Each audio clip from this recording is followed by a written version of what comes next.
Bien-aimé dans le Seigneur Jésus, je te salue dans le beau et précieux nom de notre Seigneur Jésus-Christ. L'amour du Père et la douce communion du Saint-Esprit sont avec nous dans le glorieux et puissant nom de notre Seigneur Jésus. Une fois encore ce matin, bienvenue à notre émission, ma déclaration matinale. Alléluia. La Bible déclare dans le livre de Psaume 127, le premier verset, « Si l'Éternel ne bâtit la maison, ceux qui bâtissent travaillent en vain.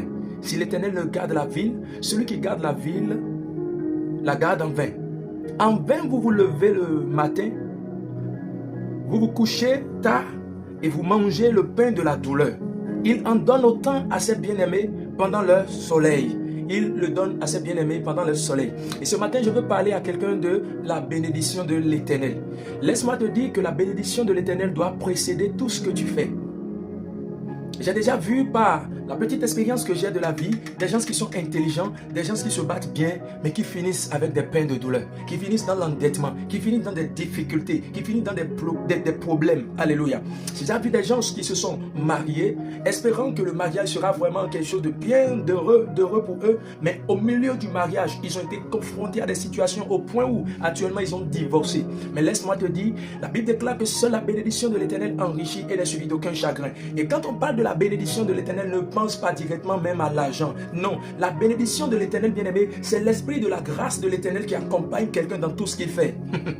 Et c'est cet esprit que Jésus est venu annoncer. Il dit, l'esprit du Seigneur m'a oint pour annoncer la bonne nouvelle aux pauvres, pour guérir ceux qui ont le cœur brisé et pour proclamer une année de grâce. C'est l'année de la bénédiction de Dieu, où les captifs voient la gloire de Dieu. Alléluia. Je prie que la gloire de l'Éternel repose sur la vie de quelqu'un. Donc je disais que la bénédiction de l'Éternel doit te précéder en toutes choses. Alléluia. Regardez dans le livre de 2 Rois 4.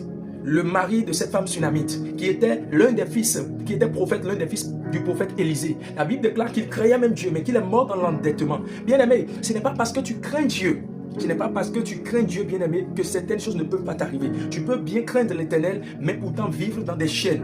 Mais quand la bénédiction de l'Éternel arrive, bien-aimé, les chaînes sont brisées.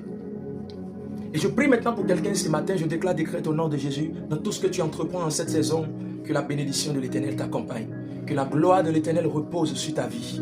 Vois cette bénédiction et témoigne de la fidélité de Dieu. La bénédiction de Dieu qui sort quelqu'un du péché et qui lui accorde la justice de Dieu pour lui accorder les fruits de la justice au nom puissant de Jésus. Tu es béni au nom puissant de Jésus et tu déclares avec moi, la bénédiction de l'Éternel est ma portion. Mon aller est béni, mon retour est béni.